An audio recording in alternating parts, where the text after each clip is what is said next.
नमस्कार दोस्तों। आज है 29 मई और आज हम पढ़ने वाले हैं 29 मई के इम्पोर्टेंट करंट अफेयर्स एवं से जुड़े हुए रिलेटेड फैक्ट। दोस्तों, वीडियो को अच्छा लगे वीडियो को लाइक करें, अपने दोस्तों के साथ शेयर करें और चैनल को सब्सक्राइब करें। चलिए शुरू करते हैं आज का पहला क्वेश्चन। दोस्तों, आज का पहला क्वेश्चन है, महिला एवं बाल विकास मंत्रालय करेगा 9 देशों में वन स्टॉप सेंटर स्थापित। बात करें दोस्तों इसके बारे में, तो महिला और बाल विकास मंत्रालय भारत सरकार ने यह घोषणा की है कि सार्वजनिक या निजी हिंसा से प्रभावित भारतीय महिलाओं को समर्थन और सहायता प्रदान करने के लिए महिला एवं बाल विकास मंत्रालय विदेश मंत्रालय एमईए के सहयोग से 9 देशों में 10 स्टाफ सेंटर स्थापित करेगा। बात करें दोस्तों सेंटर कहाँ कहाँ स्थापित होने वाले हैं, तो इसमें पहला है Australia, Bahrain, Canada, Kuwait, Oman, Qatar, Singapore, Saudi Arabia और यूएई। वहीं दोस्तों सऊदी अरब में 2 सेंटर स्थापित किए जाएंगे। बात करें दोस्तों वन स्टॉप सेंटर योजना क्या है, तो इस मिशन के तहत वन स्टॉप सेंटर राष्ट्रीय महिला सशक्तिकरण के तहत एक ऐसी योजना है जो सार्वजनिक और निजी जगहों पर हिंसा से प्रभावित महिलाओं को एक एकत्रित सहायता प्रदान करती है। अगला है दोस्तों, अमेरिकी सरकार का बड़ा फैसला, कोविड-19 की उत्पत्ति का 90 दिनों में पता लगाए खुफिया एजेंसी।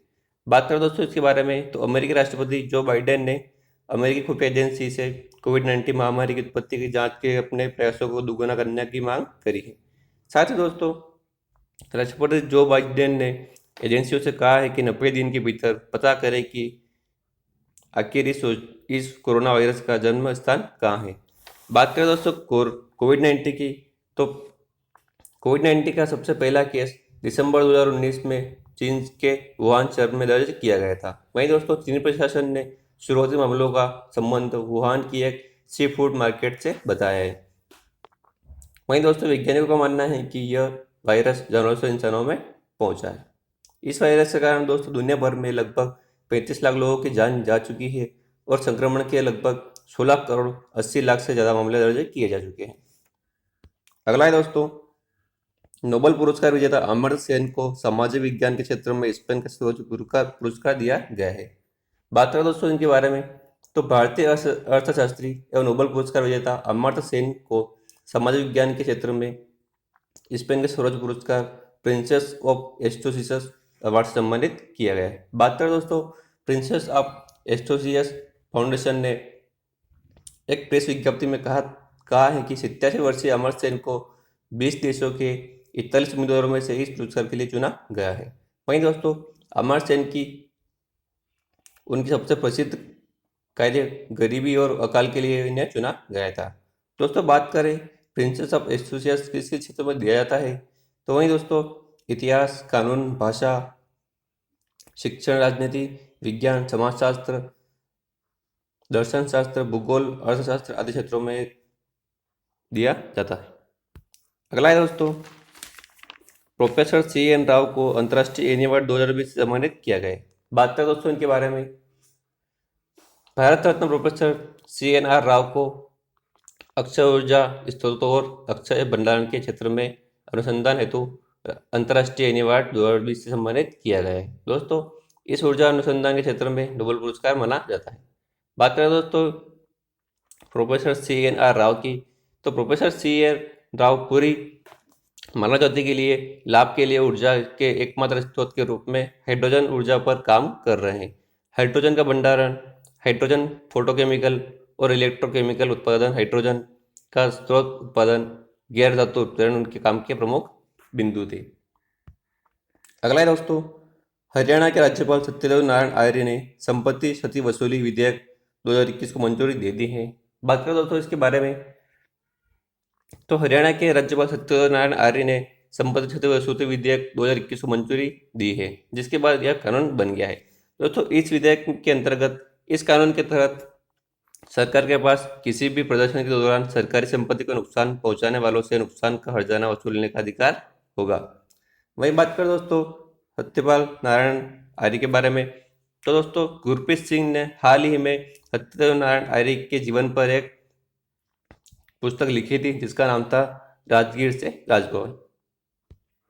अगला है दोस्तों, वित्त मंत्रालय ने हाल ही में प्रदर्शनी और सम्मेलन केंद्रों के लिए बुनियादी ढांचे का दर्जा दिया है।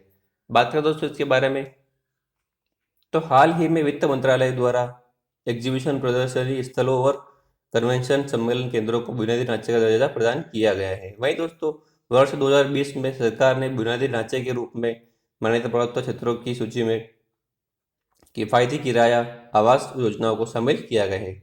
बात करें दोस्तों कौन कौन सी योजनाएं में शामिल है, तो प्राथमिक सुविधाएं जैसे प्रदर्शनी केंद्र, convention hall, auditorium, plenary hall, business centre, meeting hall आदि है।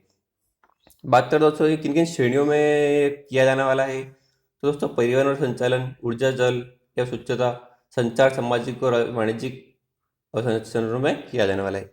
बात करें दोस्तों वही वित्त मंत्रालय की, तो वित्त मंत्रालय की स्थापना 29 अक्टूबर 1946 को की गई थी। हेडक्वार्टर्स का न्यू दिल्ली में स्थित है और वर्तमान में वित्त मंत्री निर्मला सीतारमण। अगला है दोस्तों, अमेरिकी राष्ट्रपति जो बाइडेन ने भारतवंशी अरुण वेंकटरमन को वाणिज्य विभाग के डीजी के तौर पर नियुक्त किया है। बात करें दोस्तों इनके बारे में, तो अमेरिकी राष्ट्रपति जो बाइडेन ने भारतीय अमेरिकी नागरिक अरुण वेंकटरमन को अमेरिका और विदेश वाणिज्यिक सेवा के महानिदेशक के रूप में नियुक्त किया है। अरुण वेंकटरमन वर्तमान में वाणिज्यिक सचिव के सलाहकार हैं।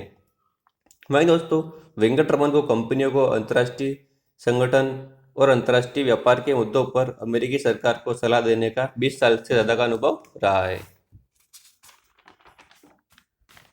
अगला है दोस्तों, अनातोली कोलिनेट माकोसो को कांगो का नया प्रधानमंत्री नियुक्त किया गया है। बात करें दोस्तों इनके बारे में, तो कांगो गणराज्य के राष्ट्रपति डेनिस सुसो ने गुवेसो ने अंतोलो अंतोले कोलिनेट मोकोसो को देश का प्रधानमंत्री नियुक्त किया है। दोस्तों इन्होंने किसकी जगह ली है, तो इन्होंने स्थान लिया है क्लेमेंट मोम्बा का।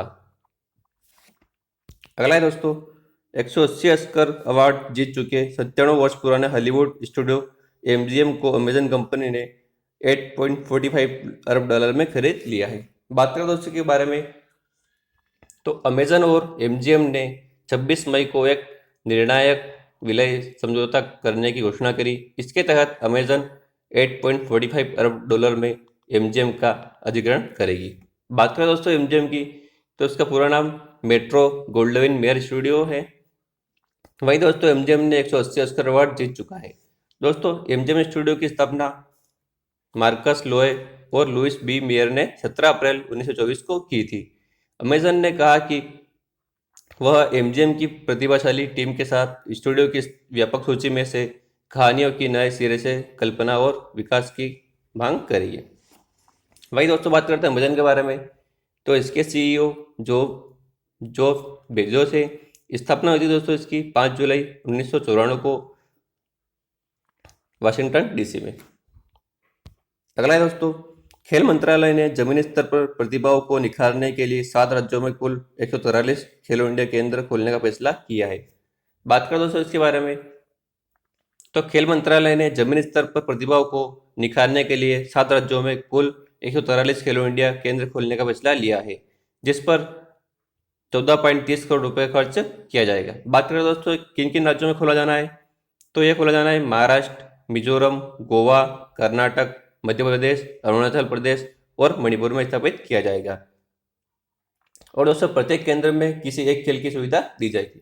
बात करें दोस्तों खेल मंत्रालय की, तो वर्तमान में खेल मंत्री है किरण रिजिजू। स्थापना होती है इसकी 27 मई 2000 को की स्थापना की गई थी। अगला है दोस्तों, जून 2022 तक विंडोज 10 के कुछ संस्करणों के लिए इंटरनेट एक्सप्लोरर इंटरनेट ब्राउजर बंद कर दिया जाएगा। वहीं दोस्तों माइक्रोसॉफ्ट ने घोषणा की है कि विंडोज 10 के कुछ संस्करणों के लिए इंटरनेट एक्सप्लोरर 11 डेस्कटॉप ब्राउजर 15 जून 2022 को बंद कर दिया जाएगा। बात करें दोस्तों माइक्रोसॉफ्ट की, तो इसके संस्थापक बिल गेट्स है, पॉल एलन है, सीईओ इसके सत्या नडेला है। स्थापना हुई थी इसकी 4 अप्रैल 1975 एल्बकरिक न्यू मैक्सिको में, और मुख्यालय दोस्तों इसका रेडमंड वाशिंगटन में। अगला है अवतार सिंह बसिन ने नेहरू तिब्बत और चीन पुस्तक लिखी है। बात करें दोस्तों इस पुस्तक के बारे में, तो अवतार सिंह बसिन द्वारा लिखित पुस्तक का शीर्षक नेहरू तिब्बत और चीन है। वर्षों के गहन अभिलेख शोध पर आधारित इस पुस्तक आकर्षण विस्तार से यह पुस्तक 1949 से लेकर 1962 में भारत चीन युद्ध और इसके बाद की घटनाओं की विश्लेषण करती है। अगला दोस्तों 2020-21 ला लीगा का खिताब एटलेटिको मैड्रिड ने जीता है। वहीं दोस्तों बार्सिलोना ने अपने सुपरस्टार लियोनेल मेसी की शानदार हैट्रिक की मदद से डेपोर्टिवो ला कोरोना को 4-2 से हराकर 4 मैच शेष रहते ही ला लीगा का खिताब अपने नाम कर लिया है। अगला है दोस्तों, महाराष्ट्र सरकार ने मिशन ऑक्सीजन सेल पर रिलायंस योजना शुरू करी है। बात करें दोस्तों इसके बारे में, तो महाराष्ट्र सरकार ने ऑक्सीजन की जरूरतों को पूरा करने के लिए मिशन ऑक्सीजन सेल पर रिलायंस योजना शुरू करी। दोस्तों इस योजना के तहत ऑक्सीजन उत्पादक उद्योगों को विशेष प्रोत्साहन दिया जाएगा। अगला है दोस्तों, माली के सैन्य शासन ने राष्ट्रपति, प्रधानमंत्री और रक्षा मंत्री को गिरफ्तार किया है। वहीं दोस्तों माली में पिछले साल की तरह एक बार फिर सैन्य तख्तापलट का प्रयास हुआ है। सेना ने अंतरिम राष्ट्रपति BN अदो, PM मुख्तार ओले और रक्षा मंत्री सुलेमान डेकोर को गिरफ्तार किया है। अगला है दोस्तों, राष्ट्रीय लुप्त प्रजाति दिवस हर साल मई के तीसरे शुक्रवार को मनाया जाता है। तो दोस्तों ये थे हमारे 29 मई के कुछ इंपॉर्टेंट करंट अफेयर्स। दोस्तों अगर वीडियो अच्छा लगे तो वीडियो को लाइक करें, अपने दोस्तों के साथ शेयर करें, चैनल को सब्सक्राइब करें।